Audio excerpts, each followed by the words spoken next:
మీ personal interviews మరియు వ్యాపార ప్రకటనల కొరకు ఈ నెంబర్ని సంప్రదించండి. నమస్తే, వెల్కమ్ టు మనం టీవీ. నేను వలి. లైవ్లో జాయిన్ అయ్యారు జనసేన పార్టీ రాష్ట్ర అధికార ప్రతినిధి అడ్వకేట్ రజనీ గారు. వారితో మాట్లాడదాం. రజనీ గారు నమస్తే అండి. నమస్తే అండి. రజనీ గారు, యూట్యూబర్ హర్ష సాయి మీద నార్సింగి పిఎస్లో కేసు నమోదైంది. ఒక బాధితురాలు వచ్చి కంప్లైంట్ చేసింది. ప్రేమ పేరుతో, పెళ్లి పేరుతో నన్ను వంచి మోసం చేశాడు, 2 కోట్ల రూపాయలు తీసుకున్నాడని చెప్పి, లైంగికంగా కూడా శారీరకంగా తనను వాడుకొని ఇప్పుడు మోసం చేశాడని చెప్పి కేసు పెట్టింది. అంటే 376 నమోదైంది మేడం. గతంలో కూడా మనం చూసాం, లావణ్య రాస్తరుని కేసు కావచ్చు, తర్వాత జానీ మాస్టర్ కొరియోగ్రాఫరు ఆయన జనసేన పార్టీ నాయకుడు కూడా, సో ఆయన మీద కూడా ఈ 376 నమోదైంది. ఇప్పుడు కొన్ని రోజులు ట్రావెల్ చేసిన తర్వాత ఎప్పుడో ఏదో ఒక సందర్భంలో గొడవ వస్తే బయటకు వచ్చేసి ఈ 376 పెడుతున్నారని చెప్పి ఒక వాదన బలంగా వినిపిస్తుంది. మీరు అడ్వకేట్ కాబట్టి ఏం చెప్తారు ఈ 376 గురించి?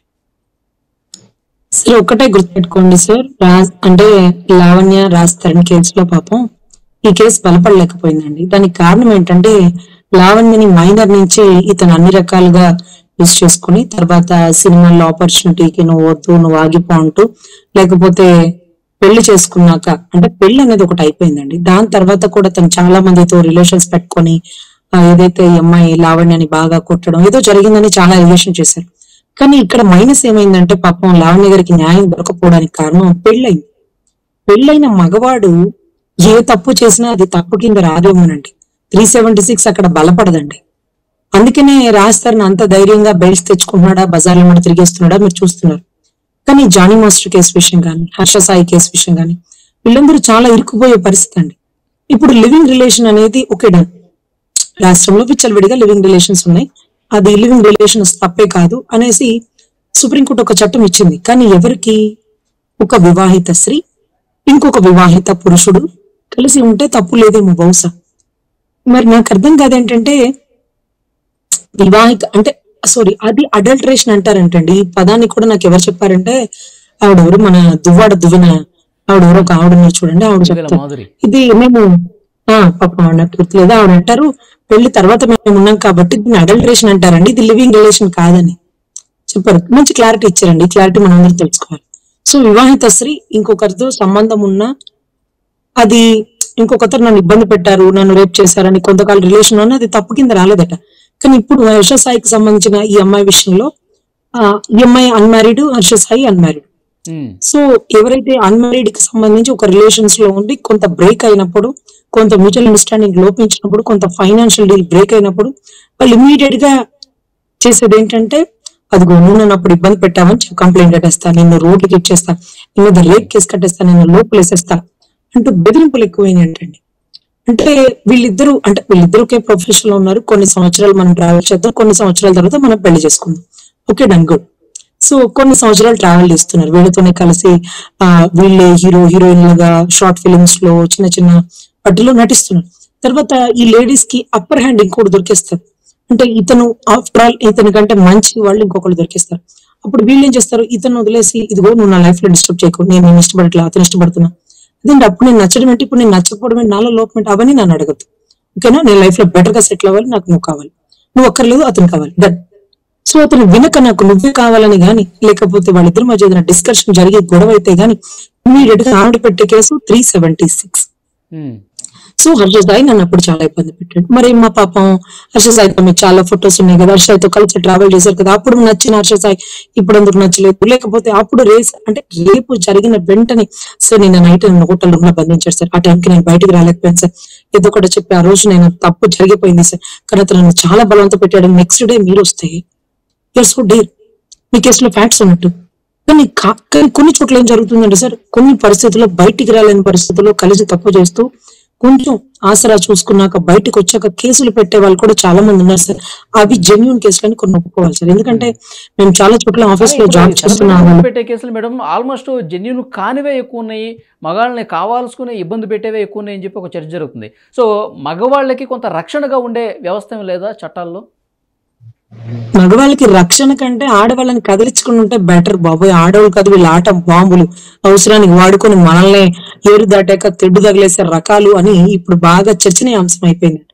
ఇక భయపడిపోతున్నారు. అమ్మాయి కెరియర్ కి మంచి గాని చెడు గాని అన్ని ఇది ఒక క్విట్ ప్రోగా నడుస్తుంది సార్. నేను నీకు ఇలా ఉపయోగపడతా, నువ్వు నాకు అలా ఉపయోగపడు. ఈ డీల్ ఎవరు ఇస్తున్నారు? మగవాళ్ళకి ఇచ్చే ధైర్యం లేదు సార్. మగవాళ్ళు ఓపెన్ గా అడిగితే అది ఒక పెద్ద తప్పు అయిపోతుంది. ఇదిగో నన్ను కదిలించండి, నన్ను అలా అన్నాడు.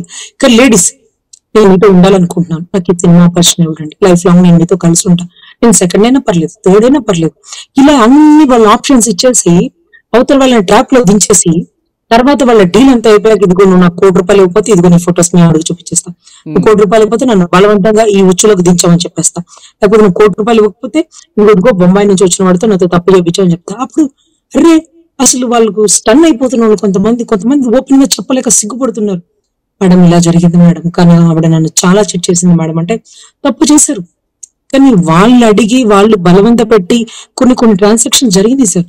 అప్పుడు ఓపెన్ గా చాలా మంది మగవాళ్ళు బయటికి రాలేక ఇళ్లలో భార్యలకు తెలియకుండా ఆస్తులు అదేంటది పేకట్లో పోయిందని, సంతకాలు పెట్టిపోయిందని ఇలా చాలా చోట్ల చెప్పిన వాళ్ళు ఉన్నారు సార్.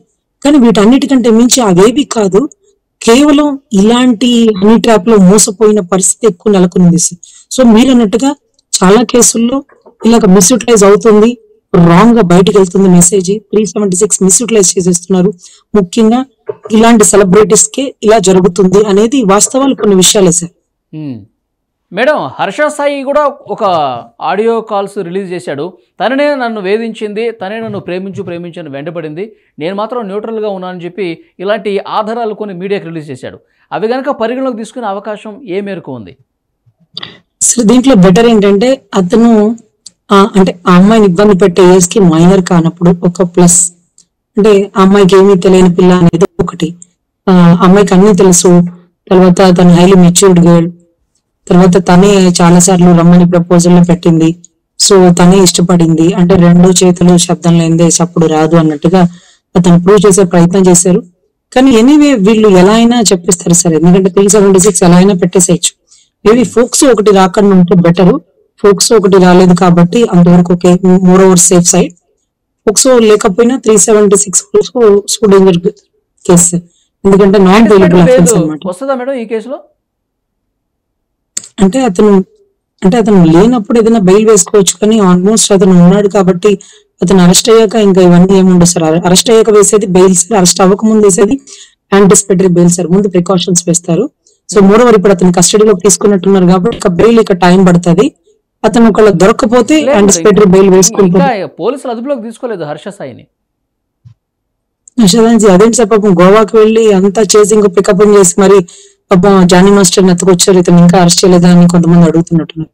సో ఎనీవే ఇక్కడ ఏం జరుగుతుందంటే సార్, ఇప్పుడు అరెస్ట్ అయిన వెంటనే బెయిల్ కూడా రాదు సార్, ఎందుకంటే 376 అనేది అప్లై చేస్తున్నారు కాబట్టి. చూడండి పాపం చాలా టార్గెటెడ్ సార్. మీరు గమనిస్తే నేషనల్ అవార్డు విన్నర్ అతను కూడా, జానీ మాస్టర్. వాళ్ళిద్దరి మధ్య మంచి రిలేషన్ నడిచింది, అన్ని చోట్ల జానీ మాస్టర్ లేదా నేను లేదనింది. ఒక నెల క్రితం కూడా పుష్ప 1 పుష్ప 2 లో కూడా వీళ్ళిద్దరు కొరియోగ్రాఫర్ ఒక సాంగ్ మంచిగా కంపోజ్ చేయాలి. ఇతను కంపోజ్ చేసిన సాంగ్ లో కూడా ఎక్కడ ఏ ఇబ్బందికర ఇన్సిడెంట్స్ అవి ఉండవు. అంటే తిరు సాంగ్ గానీ లేకపోతే తిరు మూవీలో వచ్చే మేఘమా సాంగ్ లో అది నేషనల్ అవార్డు విన్నర్ అట. తర్వాత బుట్టబొమ్మ సాంగ్ అని వీళ్ళందరినీ అంటే హైలీ సెలబ్రిటీస్ ని టార్గెటెడ్ జరుగుతుంది అనేది మీరు ఒక్కసారి గమనించండి సార్. అప్పుడు హర్ష సాయి కూడా హర్ష అనే వ్యక్తి కూడా చాలా మందికి సర్వీస్ ఓరియంటెడ్ గా చేశారు, చాలా సెలబ్రిటీ అవ్వడు, చాలా ఎదుగుతున్నాడు. సో రాస్తారు కానీ కొంతమంది అంటే మ్యారీడ్ అయ్యి తప్పు చేసే వాళ్ళు కొంతమంది ఉంటారు, అంటే అది మ్యారిటల్ ఇష్యూ. రాస్తారు లావణ్య అది ఫుల్లీ పర్సనల్ సార్. వాళ్ళిద్దరి మధ్య మ్యారేజ్ చేసుకున్నారు, ఇద్దరు కలిసి కెరీర్ లో వచ్చారు. కానీ ఈ హర్ష సాయిది కానీ జానీ మాస్టర్ది కానీ కొంచెం కాంప్లికేటెడ్ అవుతున్నాయి. ఎందుకంటే సమస్య ఉంటే కూర్చొని మాట్లాడుకోవచ్చు, ఇద్దరు ప్రొడ్యూసర్లు ఇద్దరు డైరెక్టర్ల మధ్య పెట్టుకొని పంచాయతీ చేసుకోవచ్చు. కానీ అతన్ని ఇంత అల్లరి చేసినంత మాత్రాన అతనికి ఏం వచ్చింది? తను తప్పు చేశాడు అంటే అఫ్ కోర్స్ మీ ఇద్దరు కొంత రిలేషన్ నడిచింది, ఇప్పుడు మీకు ఇష్టం లేదు, అయినా సరే అతను ప్రెజర్ పెడుతున్నాడు అనుకోండి, కూర్చొని పంచాయతీ చేసుకోవచ్చు. అందుకనే కదా మీడియా అసోసియేషన్స్ లేకపోతే పెద్ద పెద్ద మీడియా ఆర్గనైజేషన్స్, ఫిలిం ఛాంబర్లు ఇవ్వాల్సిన పేమెంట్లు ఇవ్వకపోయినా, చెక్కులు సరిగ్గా డ్రాకపోయినా, తీసుకున్నవి కొన్ని వెనక్కి వచ్చేసినా ఇవన్నీ కూడా కూర్చొని చర్చలు జరుగుతాయి. మమ్మల్ని ఇబ్బంది పెట్టారు, మేము నైట్ టైం ఉంటే రూమ్ డోర్ నాక్ చేశాడు ప్రొడ్యూసర్ గారు, మమ్మల్ని లేని టైంలో పిలుస్తున్నారు, ఇవన్నీ కూడా చాలా చర్చలు జరుగుతాయి సార్. ఎవరిని అల్లరి చేసుకోరు, ఎవరు అల్లరవ్వరు. కానీ వీళ్ళు ఎందుకు అల్లరి చేసుకుంటున్నారు, ఎందుకు అల్లరి అవుతున్నారు అంటే చాలా ఆశ్చర్యం. ఈవిడ మీద సానుభూతి రావాలి, అతను చూసి డిగ్రేడ్ అయిపోవాలి అందరూ. అంటే అతను చండాలం అనుకోవాలి, వీళ్ళు మాత్రం అయ్యో పాపం అనుకోవాలి. సో ఇలాంటి విషయాల్లో చాలా తప్పులు జరుగుతున్నాయి సార్. ఇది 4 కోడల మధ్య చేసుకునేది అవును కాకపోవచ్చు. ఇది ఇప్పుడు ఇతనికైతే బెయిల్ రాదు సార్, పాపం 376 కట్టేసినట్టే. అఫ్ కోర్స్ ఇంకా ఒక 40 days కి అట్లా పెట్టుకుంటారేమో, చూడాలి సార్. చూద్దాం మేడం, ఇంకా ఈ కేసులో ఇన్వెస్టిగేషన్ జరుగుతున్న కొద్దీ మరికొన్ని వాస్తవాలు కూడా అంటే ఫోక్సో అయితే అయి ఉండకపోవచ్చు, మైనర్ పిల్ల అయితే ఫోక్సో అవుతుంది, మైనర్ పిల్ల కాకపోతే ఫోక్సో కాదు. ఎనీవే 376 అనేది ఫోక్సో పెట్టలేదు కాబట్టి 376 also complicated case. So moreover అదైనా సరే నాన్ బెయిలబుల్ అఫెన్సర్, ఎక్కడున్నా తీసుకొచ్చి అరెస్ట్ చేసేస్తారు. బట్ అక్కడ ఏం జరిగిందో అతనే నిరూపించుకుంటాడు, ఇవన్నీ కూడా చూడాలి. చూద్దాం madam. Thank you very much Rajani garu. Namaste sir.